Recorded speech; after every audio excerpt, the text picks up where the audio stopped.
내용을 다 지금 이야기하고 있는데 네. 그 중에서 하나 네. TV 토론에 대한 이야기는 짧게라도 좀 짚었으면 좋겠는데요. 네.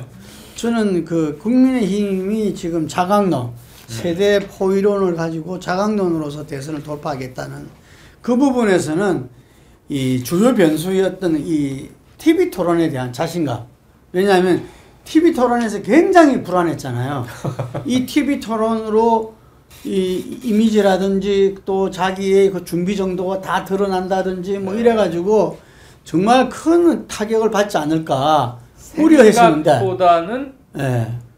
기술, 네. 토론 스킬, 네. 그 늘어나는 속도가 생각보다 빠르더라고요. 예, 그러니까 이 보수 쪽에서 볼 때는 이 정도 충분하다 이야기를 할 정도로 그래요. 진보층에서 봤을 때는 여전히 모든 문제가 있겠지만 과연 중도층이 어떻게 봤을까? 그리고 네. 제가 하나 인상적이었던 게 두괄식으로 말하는 법을 훈련의 결과인지 모르겠는데 공소장은 맨 마지막에 가서 네 어쩌고저쩌고 하니까 팍 조지잖아. 이 사람이 두괄식으로 잘하더라고. 짧은 시간 안에 뭐 하는 거를. 그래서 많이 늘었네.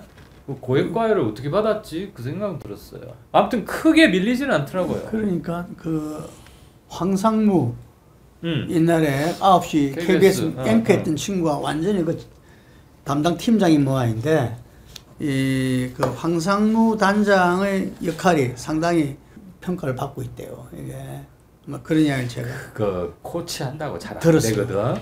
더군다나 생방송 와서 긴장하면 막 두괄식이고 뭐고 다 잊어버리고 옛날 지 익숙한 게 나오게 말하는 게 사람인데 의외로 잘했어. 의외로. 네. 내용은 어쨌든 간에. 그래서 이 TV 토론에서 뭐 밀릴 거 없다. 이렇게 그 봐서 오히려 자신감이 더 증폭됐다. 그러니까 막 이재명은 잘하면 당연한 거고 윤석열이 생각보다 좀 나오면 좀 많이 늘었네. 뭐 이렇게 나온단 말이야 사람들이. 제가 볼 때는 심상정이 제일 잘하던데. 네. 그런데 TV 토론 전에 여론조사에서는 네. TV 토론 보고 자기가 뭐 결정하겠다. 혹은 TV 토론에 영향이 있을 것이다. 굉장히 높았어요. 근데 뭐 아시겠지만 거의 없더라고. 끝난 다음에 조사를 해서 지지하는 후보 바뀌었냐 물어보니까 거의 없어. 예를 들면 이게 그래서 뭐 안 바뀌었다 뭐 비슷하다 이런 부분 합방이 80%나 되더라고 이게. 그래서 TV 토론의 한계를 여실히 보여줬다. 그렇습니다. 예. 그 김 대표님 물론 잘 아실 거고 시청자 여러분들 대부분 기억하시겠지만 우리나라 역대 TV 토론에 두 개의 큰 사고가 있었는데 하나는 1번 2012년이었나? 당시 통진당 이정희 대표가 박근혜 대표에게 나는 당신 떨어뜨리려고 나왔다. 사실 그 말이 틀린 말은 아니야. 거기에 나와 있는 모든 후보는 상대를 떨어뜨리고 자기가 되려고 나온 거 맞아. 근데 그 장유 유서 개념에 뭐 저런 네 가지 없는 막 이러면서 보수들이 확 뭉치고 분노했고, 둘째는 내가 MB 아바타입니까? 그걸로 잘 나가던 안철수는 완전히 거꾸로 들었거든요. 그런 상상 이상의 그런 언설 말고는 TV 토론에서 누가 점수를 압도하기도 크게 잃기도 힘든 게 현 사자 출마하는 TV 토론 구조입니다. 왜? 2시간 동안에 네 사람 시간 균균하다 보면 돌아가는 시간은 8분 40초밖에 안 돼요. 그 자리에서 뭘 무슨 말을 하겠습니까? 그래서 뭐 혹자는 TV 토론 때문이라도 이 단일화를 갖다가 빨리 하지 않을 것이다. 괜히 세명돼 버리면은 다른 시간 늘어져서 뭐 이런 이야기도 나오더라고요 이게. 아이고. 어쨌든 TV 토론 저는 방식이 상당히 문제가 있다고 봐요. 아주 많아요. 저는 1대1 토론이 이거 충분히 되거든 지금도. 그러니까 현재 사자 토론 내에서도 국민들이 처음에 39% 받았잖아요. 이게. 그러니까 얼만큼 그 관심과 그게 있다면 국민들이 알 권리를 위해서 그럼 저는 2시간이 아니라 3시간으로 늘리고 그 다음에 그 속에서 양자 맞짱 토론이 보장되어야 되고 맞습니다. 그럴 때 다른 후보는 좀 쉬면 되거든. 둘 중에 하나만 고르라고 하면 저는 1대1 양자 토론. 주조는 지들이 정하든가 딱 정해주든가 프리 토킹 하든가. 근데 지금 이제 선거법상 할 수가 없잖아요. 안 돼요. 네. 그러니까 그거 빨리 고쳐야 됩니다. 저는 4명에서 그 속에서 맞짱 토론을 하는 거죠. 1대1 토론을. 만약 앞으로 후보가 몇 명으로 늘어날지 모르니까 4명에서 골라라 하지 말고 무조건 1대1 토론으로 로테이션 하면 되잖아. A가 B하고 붙고 C하고 붙고 D하고 붙고 이렇게 4명으로 확정이죠. 아니 앞으로 그러니까 저는 이번 대선에서 지금은 못 고치죠. 법 개정 사항인데 이게서 그 방식에서는 얼마든지 할 수 있거든요. 예. 이게 그래서 운용의 묘를 발휘하지 않고 있다. 그게 되지 않으면은 정말 TV 토론이 이렇게 서로 이렇게 자기 방으로 나가면은 변별력이 없습니다. 변별력이 없다는 거고, 또 하나는 TV 토론에서 말씀드리고 싶은 거는 이재명 후보의 TV 토론 전략. 예. 저는 그 부분에 있어가지고 여전히 지금 이재명 후보는 그 자기 마지막 당선을 위한 타겟팅을 어디로 할 것이냐. 예, 거기 따라서 지금 모든 전략이 나오는 거잖아요. 네. 그럼 제가 볼 때는 어쨌든 간에 중도 청년을 이렇게 겨냥하고 그랬을 때 뭔가 이 본인이 포용되고 안정된 이미지를 줘야 된다. 기존의 파이트, 사이다 뭐 이런 이재명보다는 그게 이제 첫 토론도 그렇고 두 번째 토론도 그랬던 것 같아요. 그런데 저는 그거는 아니다고 보거든요. 예. 우리가 잘 알다시피 뭔가 역사의 흐름을 바꾼 그런 그 대통령 같으면은 그 사람의 그렇게 인식된 그 이미지 그대로 나가야 돼요. Yes. 이 노무현처럼. 예. 그래서 저는 이 부분이 아마 굉장히 숙고들 하고 있을 건데, 이재명은 이재명다워야 된다. 한마디로 말하자면은 그 속에서 어떤 안정감도 줘야 되는 거고, 그 속에서 사이다도 있어야 되고, 뭐 그런 거거든요. 근데 그 부분에 대해서 오히려 이렇게 가야 된다는 식으로만 국한되어 있다 보니까 4명의 후보 중에서 어떤 면에서 제일 긴장돼 있어. 예를 들면은 이렇게 좀 이렇게 이 수줍은 듯이 잘 웃거든요. 이재명 후보도. 그런데 그런 웃음이라든지 어쨌든 밝은 이 분위기는 거의 없어. 예를 들면은 뭐 방어를 하다 보니까 계속 그랬겠지만 이 공세라가 방어로 막 반복되다 보니 그런 건데, 저는 이재명 다음을 찾는 거, 이 세벌이 토론에서 이재명 후보가 또 할 수 있는 승부수는 이재명 다음을 찾는 거. 아마 그때 되면은 보이지 않는 눈이 번쩍번쩍 보일 거라고. 그래서 개인적으로 보자면은 제가 이미지 컨설팅도 하는데, 이재명 후보는 쌍꺼풀 수술을 했어야 된다. 쌍꺼풀 수술을 했으면은, 이거 요즘 다 하잖아요. 쌍꺼풀 수술. 그리고 눈썹 문신은 다 했더라고, 보니까. 그럼 쌍꺼풀 수술도 뭐 요즘 전부 다 나이 들면 이게 처지니까 하지 않습니까? 이게. 저는 안 했어요. 저는 안 했는데. 그래서 그런 측면에서 저는 이재명 다음을 빨리 찾아야 이 단일화가 있더라도 이게 어떤 이재명의 어떤 승부수가 던질 수 있지 않나, 이런 생각을 해봅니다. 고견에 한 말씀만 더 보태고 싶다면, 이번 선거의 구도나 프레임은 처음부터 명백했습니다. 정권 교체론이 적어도 51, 2, 50 아래로 내려온 적은 매우 드물었고요.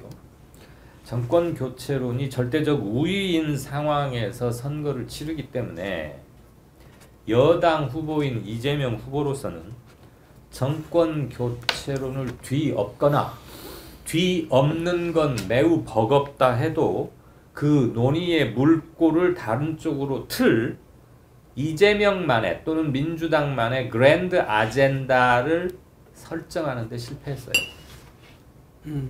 그래서 선거전 내내 허덕거리면서 뒤쫓아가는 양상, 해명하는 양상, 그동안 뭘 잘못했으니 사과하고 나는 어떻게 하겠다고 했는데, 그것은 유권자 시민들에게 먼저 가서 강하게 꽂히지는 않습니다. 그리고 사과를 하고 부동산 정책을 바꾸겠다고 하면 진작 그러지 왜 안 했어? 라는 반론이 바로 튀어나올 수 있고요. 이를테면 우리가 지난 역대 선거를 한번 생각해 봅시다. 그것의 찬반 또는 옳고 그름 또는 효율, 비효율성 여부를 떠나서 노무현 때는 국토 균형 발전 및 행정 수도 추진, 이게 굉장히 강했어요. 반대하는 측에서도 그거 가지고 그거 쓸데없어, 웬 갑자기 서울 놔두고 무슨 소리야, 반대를 한다는 것 자체가 그 문제가 사람들 입초시에 많이 올랐다는 얘기입니다. 의제 설정이 됐다는 겁니다. 이명박 때 747 경제 대강국 건설이었어요. 747은 물론 나중에 숫자만의 허상인 걸로 밝혀졌지만 어쨌거나 사람들이 747을 얘기했고 또 하나가 4대강 운하였습니다. 운하가 필요하니 여전히 한반도 운하. 대선 때는. 그거 가지고 말을 많이 했어요. 저 택도 없는 소리다. 뭐 하는 짓이고 저거 왜 돈 쓰나. 자, 그게 택도 없는 의제로 설정이 안 됐으면 사람들이 그 말 대꾸를 안 해요. 그래서 이명박 캠퍼에서 한두 번 말하다가 용도 폐기합니다. 근데 얘기했어요. 박근혜 때 경제 민주화 가지고 대팍 싸붙었습니다. 진보적 경제적 사람들도 필요하다고 그랬고 뭐가 문제다 그러고 뭐는 고치자 그러고 세금 문제 어떻게 바꾸자 그러고 대기업 개혁 문제까지 나오고 그러다 김종인 막판에 틀어져 가지고 좀 가고 어쩌곤 했지만 우리 기억하잖아요.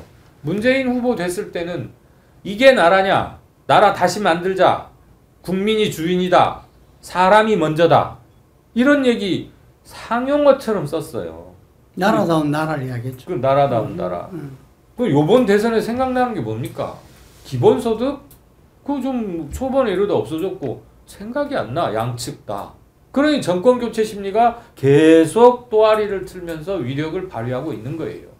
고로 선제적으로 주도를 끌고 갈 이슈 선정에 양측 다 실패했다. 그러면 원래 팽배했던 정권교체론이 여전히 힘을 발휘한다. 저는 그렇게 봅니다. 이 시간까지는. 예, 근데 그 부분에서 그 일단 이재명 후보에 대한 이야기를 하자면은 지금 슬로건이 위기에 강한 유능한 경제 대통령으로 이렇게 너무 길어. 편수하게 있잖아요. 그런데 이 경제 대통령, 경제가 제일 중요하니까 사람들은 먹고 사는 문제 중요하니까 경제 대통령은 그 자체가 뭐 저는 필요 없는 메시지는 아니라고 봐요. 그런데 이재명 후보가 경제 대통령. 사람들이 이재명 후보가 경제를 뭐 부흥하고 뭐 경제를 갖다가 뒤바꾸고 뭐 그런 거는 모르거든요. 연상이 잘 안 돼요. 안 되는 거죠. 예를 들면은 경제 대통령이라는 것은 어떤 실물 경제를 했다든지 정말 경제 정책으로서 자기가 어떤 걸 해 왔다든지 이전에 뭐 문국현, 이명박 뭐 그래 진짜 경제 대통령 뭐 이런 말도 있고 뭐 그랬잖아요. 그런 사람한테 해당되는 거고 오히려 그 지금 김동연 후보 이런 사람도 있는데 저는 이재명 이게도 역시 이재명 다음이 없고요. 없다는 거지 이게. 그리고 경제 대통령이라는 것 자체가 이미 보통 명사화돼서 소구점이 약합니다. 뉴하지가 않아요. 예, 그래서 어쨌든 그 부분을 하나 지적할 수 있을 것 같고 그래서 다시 저는 이야기한 게 일관되게 이재명 다음으로 돌아가야 된다. 그걸 강조해야 된다 이런 거고. 예. 두 번째가 이제 정권 교체.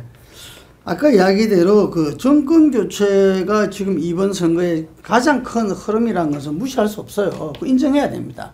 그래서 송영길 후보가 이재명 후보, 이재명 정부로 가는 것도 정권 교체다 이런 말을 할 정도였잖아요. 근데 저는 이 정권 교체를 바라는 그 가장 적게는 50대 초반, 많게는 60%까지 나왔었는데 한 55%로 본다면은 이게 윤석열 후보 지지하고는 10 내지 15% 차이가 나요. 예. 그럼 이 사람들이 누구냐를 저는 잘 분석해야 된다. 이 양 캠프 모두. 예. 근데 저는 이 정권 교체를 바라는 그 유권자 중에서 한 3분의 1 정도는 민주당 지지층이었다가 떨어져 나온 사람들이다. 이게 제가 볼 때는 제 주변에서도 확인할 수 있어요. 그럼 이 사람들은 왜 떨어져 나왔느냐?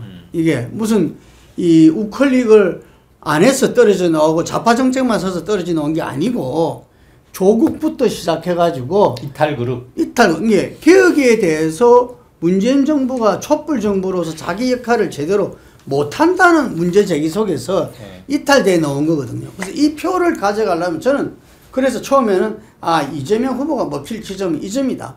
그 사람한테 다시 사과를 통해서 신뢰를 회복하고 이재명은 다르다. 라는 걸로 가져가면은 뭔가 그 사람들이 오게 되면은 우리가 이명박 때도 박근혜 갈 때도 정권교체가 50% 넘었었죠. 그때도. 네. 근데 그때도 박근혜 후보가 당선되는 데는 박근혜 정부가 바로 정권교체다. 그렇지. 라는 사람들, 보수층은 그걸 갖다 받아간 겁니다. 이게.